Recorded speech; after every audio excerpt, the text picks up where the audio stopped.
The first time he saw her, she was crouched in the far corner of the cargo bay, her massive form hunched as if trying to make herself smaller. She was covered in sleek, silver-gray skin that shimmered faintly under the ship's low lights, her luminous eyes fixed on the floor.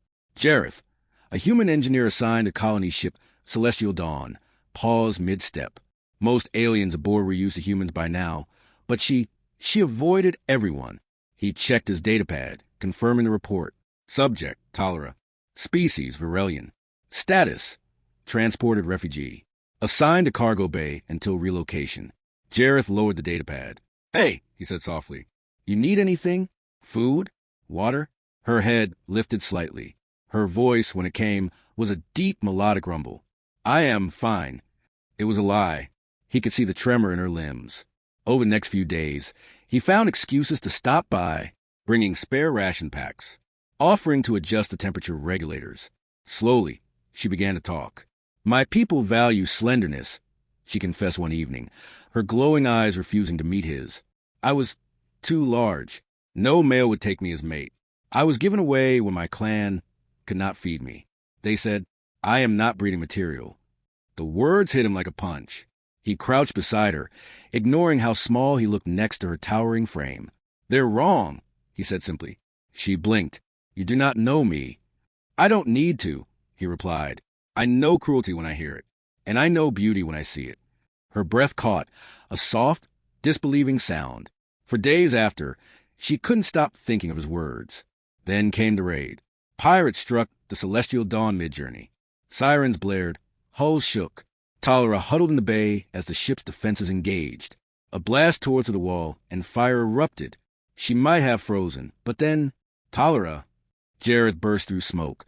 Face smeared with soot, a wrench clutched like a weapon. He didn't hesitate. He grabbed her massive hand and hauled with all his strength. "Move. Come on." Something in his sheer determination broke through her fear. She rose, shielding him with her broad body as debris rained down. Together, they made it to the escape corridor. After the attack, with parts of the ship in ruins, survivors huddled in emergency shelters. Jareth found her sitting apart, shaking. Without a word, he sat beside her.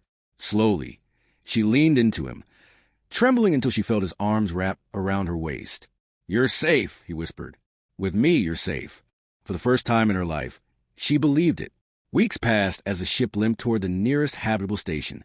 Tolera and Jareth were inseparable now. He taught her human jokes.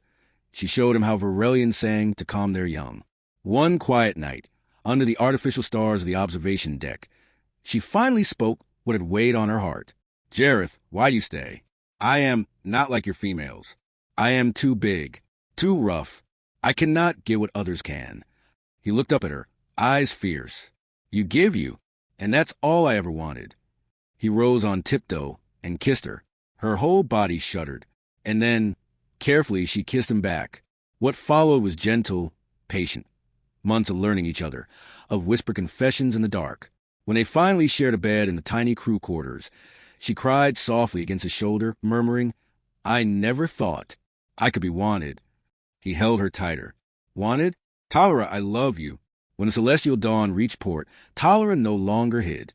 She walked openly beside him, her massive hand entwined with his. And when, later, she discovered the first signs of life growing inside her, she feared he might recoil. Instead, he laughed, a joyous, disbelieving laugh, and lifted her as if she weighed nothing. "We made life," he whispered against her skin. "You are everything." And for the first time in her life, she didn't feel too big. She felt loved,